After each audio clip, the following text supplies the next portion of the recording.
How's it going, ladies and gentlemen? My name is Alot, and welcome back to a brand new video, guys. So today, we have to talk about the Famitsu article that came out, where Masuda was talking to Famitsu, the outlet, Japanese outlet, about, well, the reasoning behind why they made Let's Go Pikachu and Let's Go Eevee, and why they are the way they are in terms of style, graphics, all that stuff. And we're going to go through it. Now, I didn't go through this yesterday when it actually came out, like last night, around this time yesterday. I didn't go through it because I was just not around. Like, I wasn't physically at home, and my phone just didn't give me any information or any notices. But then you guys hit me up about it, and it was already too late at night for me to record it, but I decided, okay, you know what, we're going to do it today instead. So either way, let's get right into it, guys. So here we go. Joe Merrick has been tweeting about this since yesterday, and then, you know, there's also an article, which we'll go through the article as well and read through what it has to say. But let's start from here, guys. So, been reading the Famitsu interview with Masuda about Let's Go, and, well, the reasoning behind some decisions are certainly something. And now, when I read this first, I was like, wait, what? Like, is Joe Merrick doubting, like, what Masuda's thinking? Like, this is a bit strange. So, let's continue here. Going to speak to my fluent Japanese-speaking friends to get confirmation on what was said before I share, because, wow. Now, when I saw that wow, I was like, okay, so something is clearly wrong.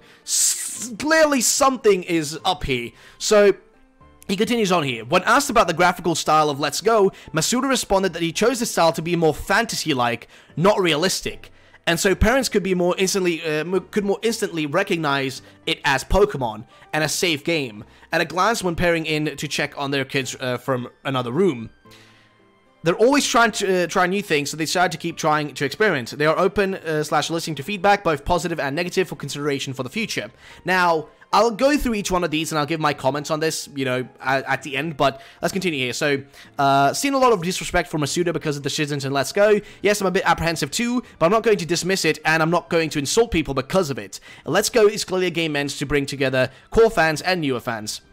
As I said, the translation about wild captures wasn't 100%, it lacked the nuance and was trying to be conveyed. They took the simplified approach because some may not like the original one. Rest assured, in a later point, he says 2019's game is the more traditional game. Okay, so, and here is the actual, I guess, article, which goes through all that information. So, I have yet to be able to speak to any of the fluent friends about it, but Nintendo Everything have done Nintendo Everything, oh, okay, that's the name of the website, have done a full translation so you can see the nuance that may have been lost in summaries. One thing that gets me is a statement that Pokemon games are now linear.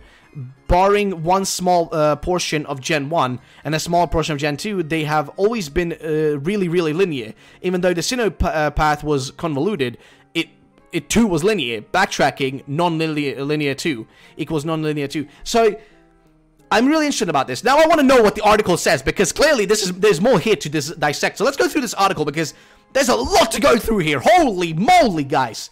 Okay. Oh shit, we've got 4 pages. We're gonna start reading, guys. So if you want to read this on your own, you can read this on your own. I'm gonna go through this as fast as I can for you guys, because there's a lot of information, clearly. But let's go Pikachu, let's go Eevee director on the graphics, major changes, good mechanics, and lots more. In this week's issue of Famitsu, the Japanese magazine has a lengthy interview with for Pokemon Let's Go Pikachu, Let's Go Eevee director Junichi Masuda, who brought into discussion the new Switch entry in the franchise. Masuda spoke about the game's graphics, making changes to the core aspects of the series, like removing wild battles, which was debated internally, the decision to use mechanics from Pokémon Go, and more. We also have the full comments on Masuda speaking about the 2019 title, which we reported on earlier in the week. Here's our full translation. So, you've already discussed this in a variety of places, but could you tell us about how you developed the concept of the two games? Then Masuda goes in here. With the success of Pokemon Go, the Pokemon franchise's impact on people has increased greatly on a global scale. However, despite the fact that Pokemon Go events bring in a lot of trainers, not all those people experience the rest of the Pokemon series. On the other hand, players who have enjoyed the mainline Pokemon games up until now may not necessarily be playing Pokemon Go. So naturally, the driving force behind the development of Pokemon Let's Go Pikachu, Let's Go Eevee was bringing those two groups of people together in some way. Our approach could be the best summarized by saying that our goal was to make a Pokemon game for everyone. I don't want to give too many thoughts here. I'm going to give a simple opinion on that. I don't think this is a game for everyone. I think this is a game just for new people. I'm going to be honest. You could say that it's a game that's supposed to, bring the main series people in and bring in the casuals and the new people and the people from Pokemon Go into one and make it a game for everyone. The problem, though, is you remove things that make the main series people, you know, like the main series games. You removed an aspect of the main series games that makes them into what they are, right? You removed an aspect from those games, that makes it hard for us to want to be appreciative of this. You know what I mean? Like, I'm still going to play Pokemon Let's Go Pikachu, Let's Go Eevee. I'm going to give them a fair chance before judging the games. I'm going to play them first, and then I'm going to give them, you know, a full review on it and, you know, explain my thoughts about it and what I feel about it fully, you know, full through. But this right here, I don't think is a game that's, you know, for everyone, at least not for the hardcore fans. For everyone, like all the casuals, 100%. This game would be perfect for just general people, you know, the normal people who just don't play Pokemon every single year whenever there's, you know, whenever there's a new Pokemon game coming out, and they don't play it every single day. But, you know, whenever there's a new game, they'll pick it up, they'll play it a little bit, and, you know, that sort of thing. So that's a fair point then. It is a game for everyone outside of the hardcore fans who want a bit more substance in there, but I guess what it is, but we'll continue. Pokemon Go can't be played without some kind of smart device, right? Masuda, that's right. For example, there's a lot of kids out there that don't have smartphones yet who can't experience Pokemon Go. We basically made this game to allow people who might not have access to Pokemon Go to enjoy a Pokemon Go-esque experience.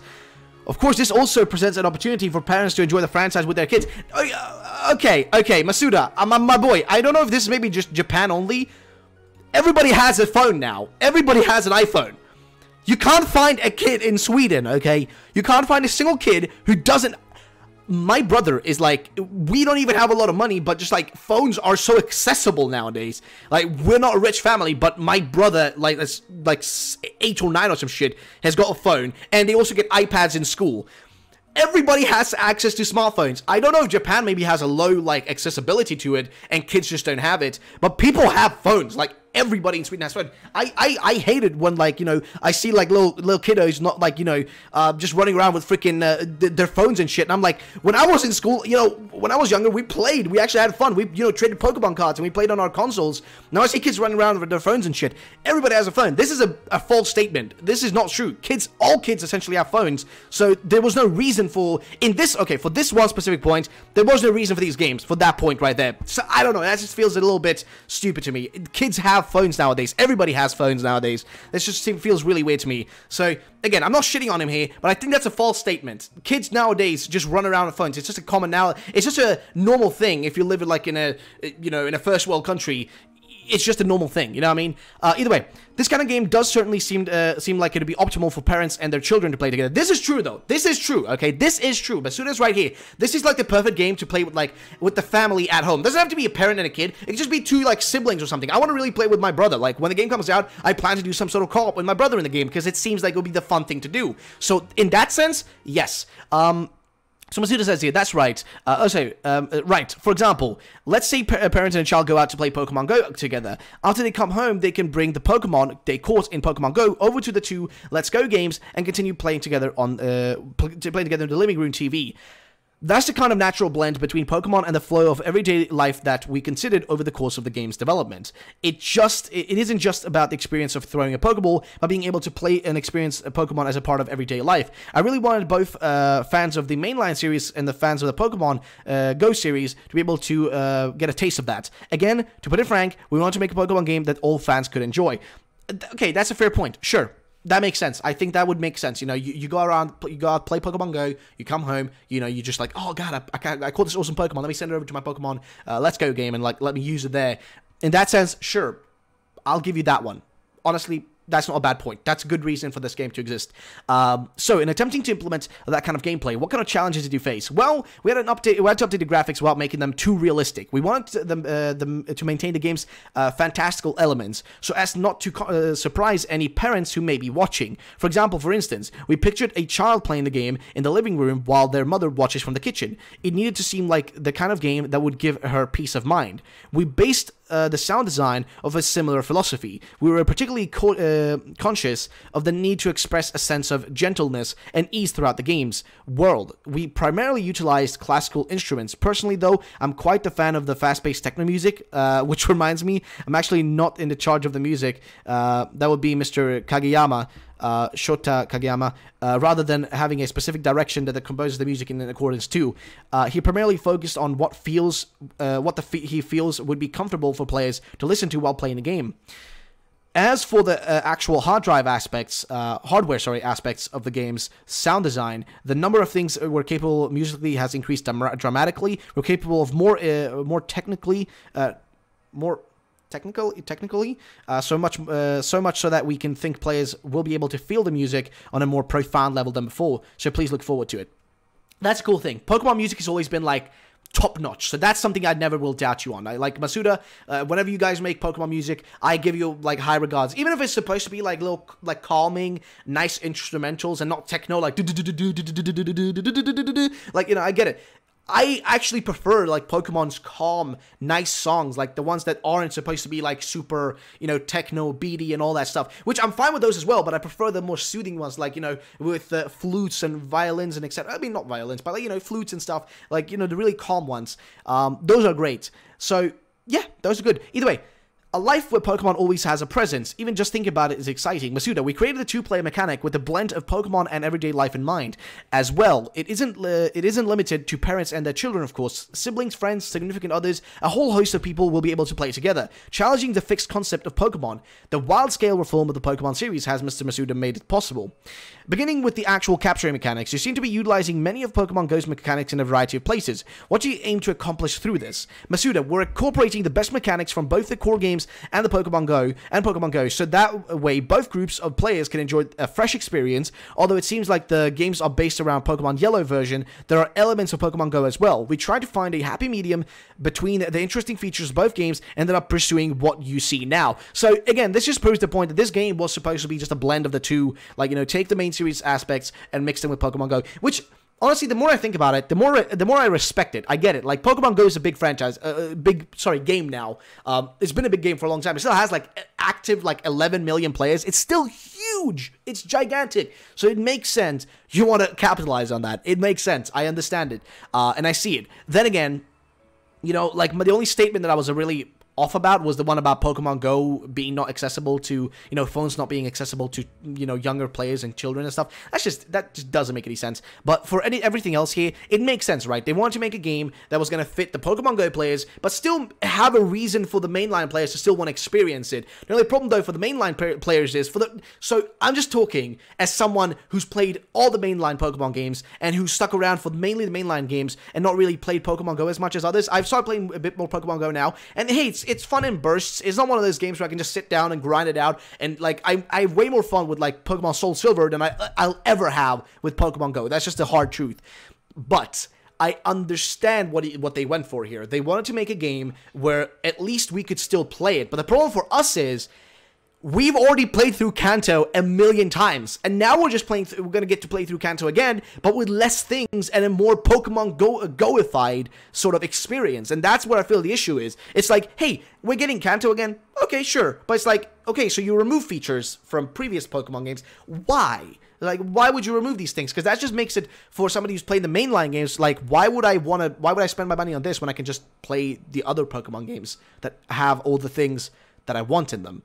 And I mean, that's also the option. Like, you don't need to play these games. You don't need to buy Let's Go Pikachu, Let's Go Eevee. You don't need to do that. But, like, my point here that I'm trying to get across is, like, you know, for somebody who plays it more hardcore, these games just don't offer you enough to want to spend $60 per game. Like, you know, they don't offer you enough features, enough things to do. There just isn't enough there to warrant that price tag for most people that play the main series games. Hence why most people will be waiting for 2019's game. So I understand that aspect of it, but I also get why they're making this game. I get it. It's supposed to be a mixture between the main series people and the Pokemon Go people, and also casuals, just kind of bringing people into Pokemon. I get that. The only worry for most people is, if this game is really successful, that they'll start focusing more on Pokemon Go-styled games, like Pokemon Let's Go games, rather than the main series games, and they'll put more money down into these, you know, Pokemon Let's Go games and putting them out every single year, while we just have to wait until the next generation comes out, like, you know, for ages, but or maybe never, you know, maybe never, so to say. But, you know, that's just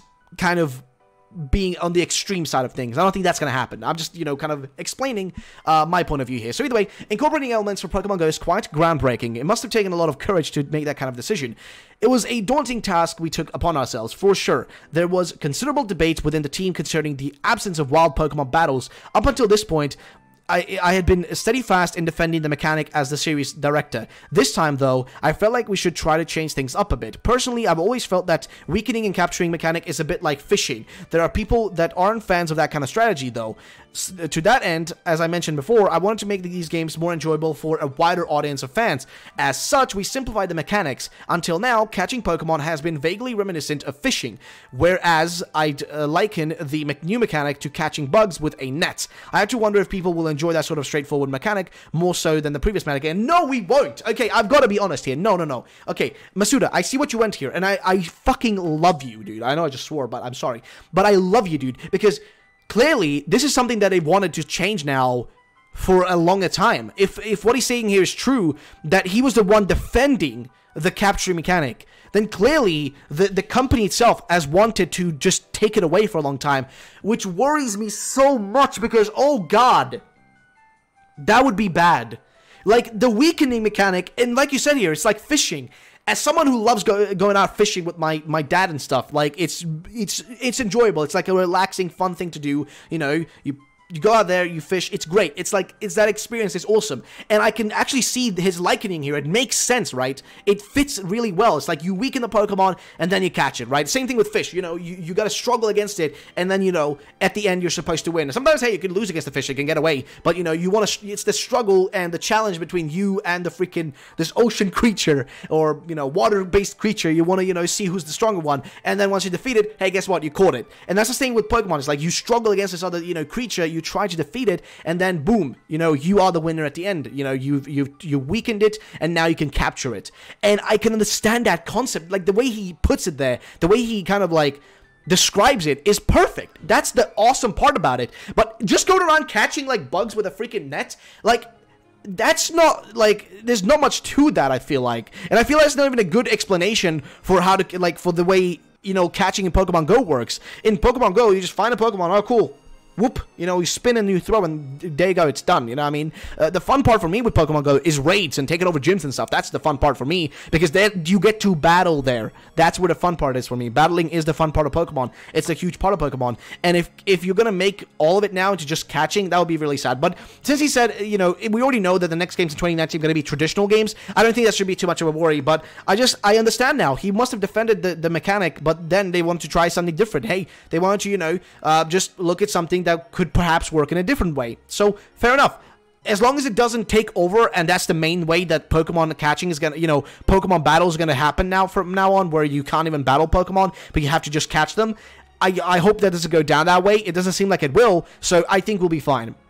Now, changing something so fundamental as the capturing mechanic would be difficult for somebody who isn't you, Mr. Masuda, wouldn't it? None of the younger staff could decide something so bold as that, I'd imagine. Laughs. Masuda, there are certainly plenty of other mechanics that would be difficult to change, I'd guess.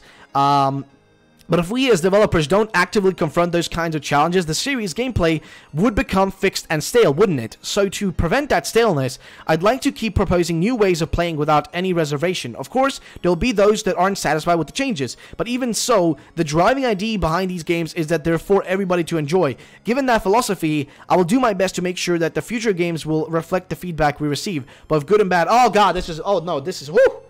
Okay, Masuda, I love you, my man. But will you say you want to keep making these sort of changes? Does that affect the main series stuff that we play outside of Pokemon Go? You know, outside of, like, Let's Go Pikachu, Let's Go Eevee. Will this affect Pokemon 2019?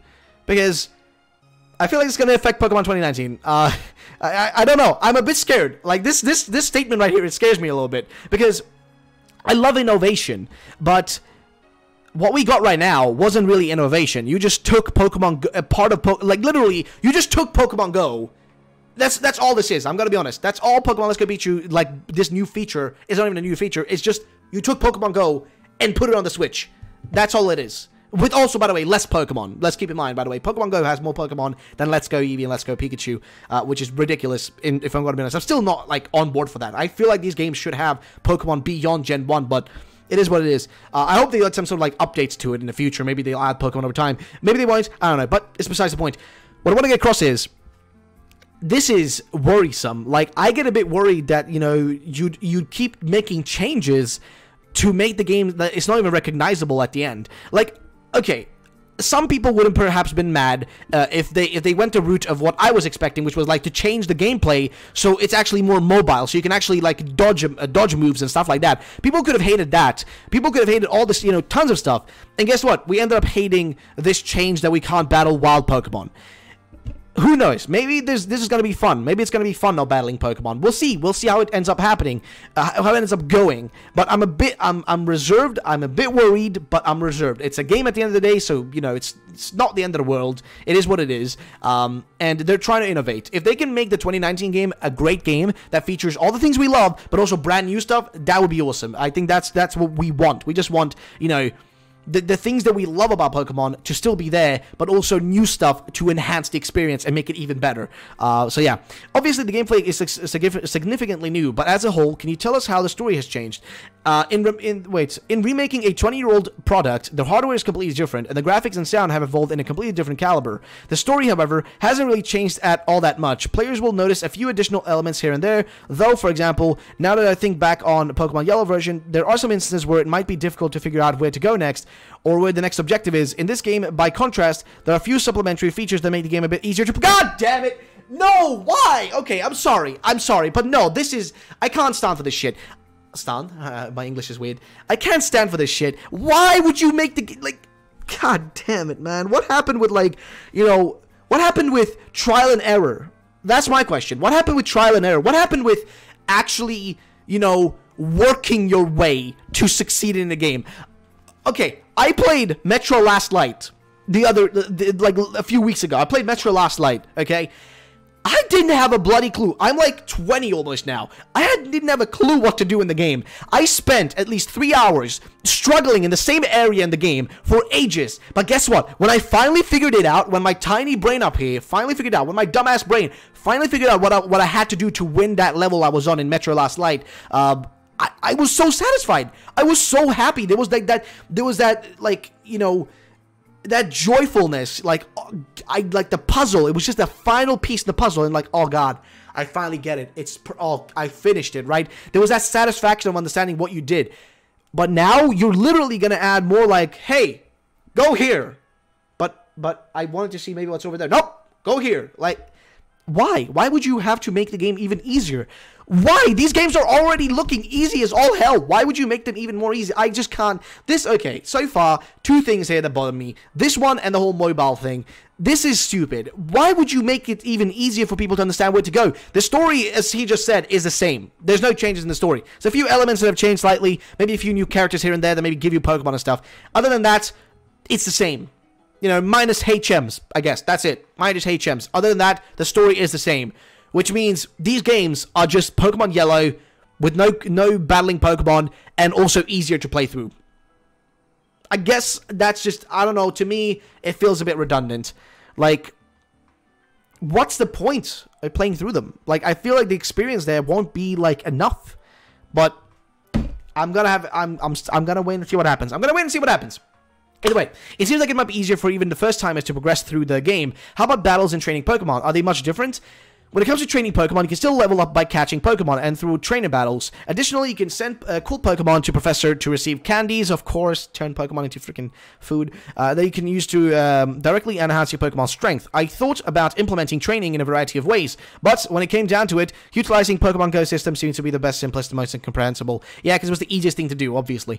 Regarding battles, we changed the UI a bit. The logistics of the battle themselves are largely the same. I really want those who have stuck with Pokemon, the Pokemon franchise since its early days, to be able to really recall their experiences playing Pokemon Yellow version. I'm not really sure what he means by the battles, but the battles look fine. The battles in this game look fine. I'm gonna be honest. The battles look good. Though the animations for them are pretty lame. I gotta be fair. The animations in Sun and Moon, way cooler. This game, nah, is a bit, I'm not really feeling them. At least the ones we've seen so far don't look that interesting. But, you know, they probably will look better once we've actually, you know, experience the full games. So, either way, the way you simplified certain areas of the game's gameplay makes it seem like the game will be fun for all types of players. Was having wild battles appear, wild Pokemon appear on the map itself, also a product of seeking higher level of user-friendliness? Masuda, I didn't really consider it at first, but the more I thought about catching Pokemon as catching bugs in a net, I decided to implement a system in which you could decide to catch a certain Pokemon after seeing it from a distance. In order to cultivate the sense of realism, I decided to have them viewable on the map. That's fair enough. I don't mind that. Actually, I don't mind Pokemon on the map. That's something I don't understand what the criticism is for that. I guess I get that it's a Pokemon Go feature, but it's a feature for Pokemon Go that I think is good. I've always wanted to see Pokemon in the overworld. I've never had an issue with this feature. I don't know why people complain about it, but this one is actually a good one. I love this feature. Masuda, thank you for putting this one in there, even though this wasn't your idea. I'm gonna be honest. This wasn't your idea. This was Pokemon Go. Pokemon Go did it first. Just gonna be honest. Pokemon Go did this first, and I respect, you know, that you wanted to implement that as well. If that stays with future Pokemon games, you know what? I'm not going to complain. I'm going to be on board for it. It actually is a cool feature, so I don't mind that. Either way, I see. Having every single Pokemon have a moving animation would be an immense workload, though, wouldn't it? That was definitely the case. Laughs, the programmers who were in charge of that did a great job, though, so I think it was a right decision. Walking, stopping, and even just looking around idly, each Pokemon has animation characteristics to themselves. That'll definitely strengthen the bond between you and your partners, too. This seems like the kind of game that you could easily get lost in by just watching each Pokemon's behavior. The Pokemon you can see in the field are incredibly lively, too. Just watching the Pokemon is a great in of itself, but I feel like it's also nice to finally be able to see a Pokemon, think to yourself, I'm going to catch that, and just do it. That's a good feature. I love that. I love you for that, Masuda. That's a great feature. Again, I appreciate that being there, because that just ups the level for me, because being able to see the Pokemon in the wild, it's gonna be cool, but also, how will that affect shinies? Will shiny random encounters work? Will you be able to shiny hunt in these games? Because you all know that you all made a lot of money from sales from people who got into shiny hunting, because shiny hunting blew up with people like A-Drive and stuff. You know, A-Drive was like one of the leading people within that like community, and you know, a lot of people got into Pokemon because of that. I have friends in school who started playing the game when they saw people streaming it, like they saw SMK streaming it, and they got into the game because of that. So, hey, I'm just saying, like, you know, that was a huge aspect. Is that going to be there still? Is that going to work? Is there going to be shiny hunting, Masuda method, etc.? You know, will those things be, will that be a thing anymore? Because we know breathing isn't in these games, as far as we know, but there's no breathing in this game, so... Either way, speaking of map encounters, in the footage that was shown off during the Nintendo Treehouse Live presentation at E3 2018, you could see Pokemon on the map that have both red and blue auras surrounding them. What exactly do those auras mean? So, Masuda, those auras mainly represent the size of the Pokemon. Effectively, the red aura represents a Pokemon on the bigger side, while the blue aura represents a Pokemon on the smaller side. There's a similar size mechanic in Pokemon Go. Some people like bigger Pokemon, while others prefer small Pokemon. These auras allow trainers to catch whichever size Pokemon they like. So that kind of removes a little bit of the randomness aspect to it. Like, I guess that, like, you know, it removes the RNG out of it, in a sense. But at the same time, it's like, but why? I don't know why. I'm a bit like, okay, well, it's not the end of the world. I think it's a cool feature. Maybe there could be more to it, but we'll have to wait and see. When Pokemon Go was first released, some were discussing how size might affect the strength of the Pokemon itself. What do you say about that? That isn't the case. Laughs. Size is one of the elements from Pokemon Go that I definitely wanted to include in these games. For example, wait. What do you say about... Wait. Some would say how size might affect... Okay. For example, it's handy to be able to remember things like, oh, the Pokemon I caught in that particular area was big. If by chance, all the sites that you catch in a particular area are big, you could imagine something like that place must be abundant in nutrients, or something like that. In that way, if there is one Pokemon that can really just stick with you, there are even multiple varieties of that for you to catch. I'm not really understanding what he means here, because he was asked if, like, it would affect strength, but he says that isn't the case. So the size won't affect the strength, I guess. According to what he says here, that's what it's supposed to mean. But I don't know. Nowadays, it seems that people perceive Pokemon as more than just a game characters. Don't you think? In the past, I've avoided putting things like clothing on Pikachu, mostly because people might have been confused as to what wear clothes and what was its body. Machamp, by the way, isn't wearing pants. That's his body. These days, even if Pikachu is wearing clothes, people can still perfectly recognize it's Pikachu, and I appreciate that. Hey, clothing on Pokemon, it is what it is. I don't mind that. If you know added like the contests back into Pokemon, I would love that. Aoyuki is voicing the player's brand new partner, Eevee. In Pokemon Yellow version, your partner Pokemon Pikachu could walk alongside you. In the newest iteration of the Pokemon games, you can choose either Pikachu or Eevees depending on which version you buy. Can you tell us a little bit about why Eevee was chosen to be one of the player's potential partners? What prompted this change? Well, in Pokemon Yellow version, Eevee is the first Pokemon your rival chooses, but the truth be told, in the end it was the depth of the fans' love for Eevee that prompted the choice. A lot of fans send me pictures of Eevee that they themselves have drawn. Sometimes they're even cute cuter than the official art. Laughs. The fan support was particularly evident on November 21st, which we've declared to be Eevee Day, a day celebrating the Pokemon and its evolution. The celebration really reached a lot of fans. When you see one, you can't help but be excited and wonder. So it's just a little bit of explanation on that. Oh, what kind of... So he talks... Wait, something about research here. Charm Eevee exudes and definitely didn't want fans to be disappointed by the choice, so did a little bit of research before then. What kind of research? First, I talked with those in the office that really liked Eevee and found out what about it fascinated them. I learned quite a lot, actually. For instance, when I asked what contribution to the infant-like cuteness, a lot of people mentioned how fluffy its neck and tail were. At any rate, I desperately tried to make it as cute as possible, I possibly could. It's thanks to the fans that Eevee is where it is now. So, that's cool. I like that. Eevee is truly well loved. By the way, since Pikachu is voiced by Ikue Otani-san is in the most recent games, as it is in the anime, does Eevee have its own voice actor? Aoyuki-san is the... Aoyuki-san is the voice of Eevee, and then he just goes through a little bit of information on that. Up to the role. It's pretty cool. Okay, as one would expect, she really does love Eevee, doesn't she? And then love translates into motivation. That's crucial. Recording, okay, of course. Even in the game's preview, it doesn't simply cry something like Eevee. That's right. Your partner Pokemon are special in a variety of ways. However, not just because of their cries, for instance. Just like your Pikachu from Pokemon Yellow, that players' partner Pokemon will not evolve. Moreover, while there are differences in the tail shapes of male and female Pikachu, there are also differences between the male and female Eevee as well, as female tails have heart design on the tip. The difference between males and females must come as a great news to the fans. We've also added a mode in which you can interact with your partner Pikachu or Eevee, so a lot of voice clips had been compiled for that as well. Even in Pokemon Yellow version, your partner Pikachu would have a variety of responses. That's true, so that's a cool thing. I don't mind that, that's pretty cool. I like the partner Pokemon thing in these games, because it's supposed to emulate what Pokemon Yellow did. It really does seem like Pikachu and Eevee will be right there with you all the while. It was particularly about the detail of interacting mechanic. Both Pikachu and Eevee had their own motion designers solely dedicated to them. Originally, there was supposed to be one person in charge of them, but they suggested that the regiment would end up having them divide their affection between the two. Wow, that's odd. Okay, so we'll skip through a little bit here because it's just mainly just like, you know, it's kind of just like base info. Enjoy a brand new adventure in the familiar Kanto region. The original concept came from Pokemon Go mechanics and Pokemon Go and its mechanics. Please tell us about how you implemented Pokemon Go and its mechanics into Let's Go games. When did you come up with the idea in the first place? It was something that I'd been thinking about for quite some time. When was that now? In fact, in an interview with our magazine a few years ago, you mentioned something pretty close to it. Is it something that you've been working on since then? Really now? In any case, I had been thinking about some kind of mechanic in which you'd connect your 3DS and your smartphone, but that ended up proving to be a bit too complicated. At the time, I thought that there are a lot of people looking to have more fun while exercising, so I figured I could manage to come up with something similar to that revolved around that. There wasn't much we couldn't do. In fact, there was a lot of methods that players could set their preferences through initially, such as connecting through their internet, through a computer, and the like. That doesn't seem too particularly tough. Right, I didn't even want to go... doesn't seem too particularly... too practical, sorry, not particular. Doesn't seem too practical, though. I didn't want to go through with it. It was Nintendo Switch that ended up solving the issue we were having by utilizing BLE.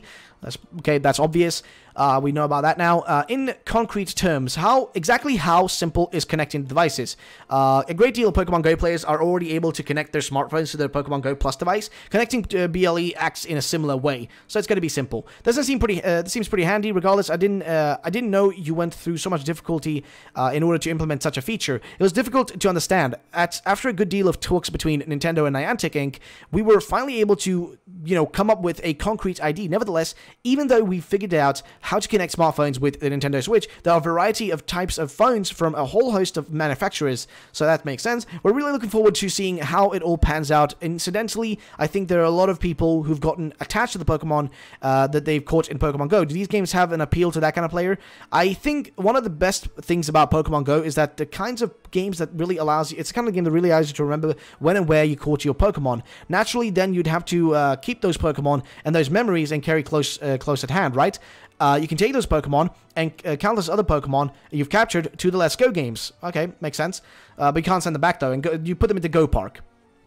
I'm sure the more Pokemon you transfer, the more familiar the mechanic will become. Can you tell us anything about Pokemon Go Park mechanic? The Go Park is mentioned is a method by which you bring your Pokemon from Pokemon Go to Let's Go games. Pokemon that you have on hand can be brought over. Okay, speaking of, will Pokemon maintain their CP value after being brought over into the Let's Go games? Okay, this is good info. It has to be recalculated to fit with the game. So no, a Pokemon's CP will not necessarily remain the same. Pokemon with a high CP value in Pokemon Go will have a relatively high level after being brought over to the Let's Go games. Okay, that's fine. That makes sense. That sounds good to me. Sounds good to me.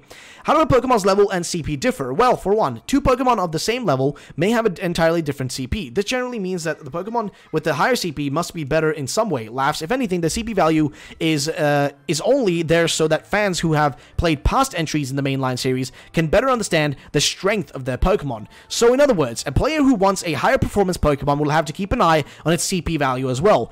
That reminds me, around May 30th Pokemon press conference, there were some rumors that players may be able to befriend Alolan form Pokemon as well. Is there any way to catch these Pokemon aside from bringing them from Pokemon Go? Alolan Pokemon will not appear in the wild in the game. So you literally have to play Pokemon Go to get Alolan Mons in this game. That's a bit sad, I will be honest. This video is, by the way, way too long. They can't be caught in game. However, it is possible to acquire them through means outside of Pokemon Go. I can't say exactly how to get them yet, but I will say that you can get them through something that's pretty well established part of the mainline Pokemon series probably. Oh God, you're gonna send me to GameStop? You're going to send me to GameStop. I know you're going to send me. There's going to be mystery gifts all over again. God damn it, Masuda. You love your mystery gifts, don't you? He's going to send us to GameStop again and shit, guys. So yeah, you're going to be able to get them without having to play Pokemon Go. But they're going to send us to freaking... they're going to send us to freaking... to get mystery gifts. God damn it, dude. You really love your mystery gifts, don't you? You just love sending us over to GameStop and game and shit. God damn it, man. Oh, well, I see. I suppose that means that you can somehow get them even if you don't like... if you don't play Pokemon Go. By the way, what about the Pokedex? I think the players who have already caught all 151 Pokemon in Pokemon Go would be able to just transfer all the Pokemon through Go Park and complete their in-game Pokedex, for instance. What do you think about that? Actually, it will only be possible to bring Pokemon over from Pokemon Go after reaching Fuchsia City. Until then, you'll have to use Pokemon that you catch in-game. So even players who have only played Pokemon Go will be able to enjoy the game. Again, it'll be a great deal of fun to play through, so do your best to catch them all. Okay, we can only wonder what's in store for us. We'll be paying close attention to the game's actual contents. Again, I can't really say much, but if you catch all the Pokemon within the Kanto region, something good is bound to happen. There's something. Oh shit! That must be the way you get the new Pokemon. Ah, Masuda, you dirty man. You dirty man. Oi. Okay, what about the new games slated for the 2019 release? Let's talk a little bit about Pokemon Go itself. First, it has been out for 2 years since the game was first released, and significantly changed since then. Mr. Masuda, how do you view the progress? The sheer massiveness of the public's response really shocked me, I think. I feel like a lot of people even discovered the Pokemon series through Pokemon Go. I'd imagine a lot of people became particularly acquainted with the Pokemon native to the Pokemon to the Kanto region. As they were released, people eventually became familiar with Pokemon from Johto, Hoenn region 2, and now a lot of people still play the game.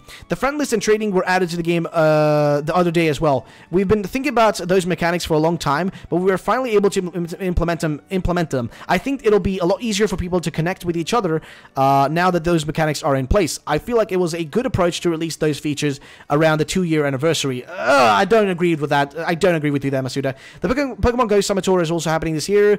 Is it? Wait, no, okay, this is not important. Chicago brought a lot of Alright, let's switch gears now. This is where I'm interested.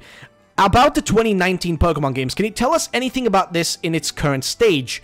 Okay, as I've already mentioned, the Let's Go games were pretty challenging to develop. The 2019 title will truly be a game for those that are already fans of the core Pokemon series. Expanding the series onto the Nintendo Switch has definitely presented new challenges. Okay, that's good. The Pokemon Company president Tsunekazu Ishihara announced that the 2019 title would have more of a hands-on playstyle. Can you tell us anything about that? For the Let's Go games, we imagine that they'd be the kind of games that you'd play at home on your TV. The 2019 title, on the other hand, is the kind of game that one would play with their friends on their own Switch systems. Those who are familiar with the series through the handheld titles will feel right at home. It will be more closely aligned to the traditional Pokemon game. Okay, that's good. I like that. Thank you. Will you be able to bring Pokemon over from Let's Go games to the 2019 games. There have been times where you couldn't bring Pokemon over from the previous titles, and I'd imagine that created some bad memories. I want to try and change that if I can. So he's going to try to make it so you can trade between them. That's good. I like that. Great. Now, do you have anything to say to the fans who are eagerly awaiting the release of Let's Go games?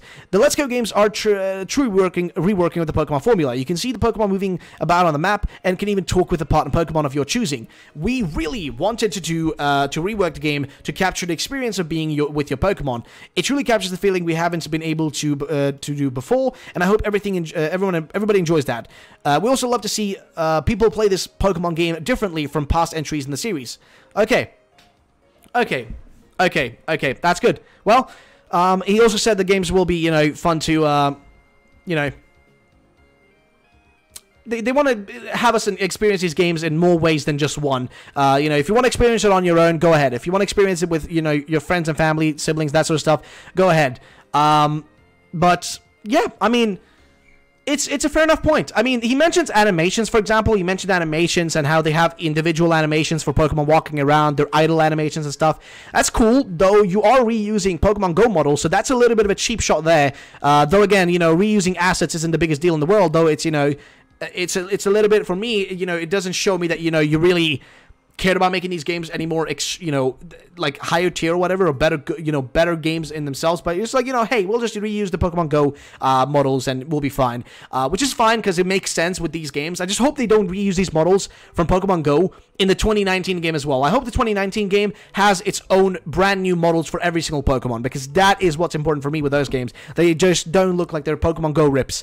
Because that's what Pokemon Let's Go Pikachu, Let's Go Eevee look to me when I look at the models. And that's a little bit of the disappointing part about these games. But they did make individual animations for them, though, so that's good. Now, again, the models seem to be, generally speaking, just ripped from Go, but other than that, the games look amazing in terms of, having that cartoony, fantasy-like feeling to them. I'm not going to deny that. I love the fantasy feeling to these games. I don't mind that, but then again, I feel like that, the 2019 games have to be a bit more on the realistic side, and, not, hyper-realistic or whatever, but a bit more,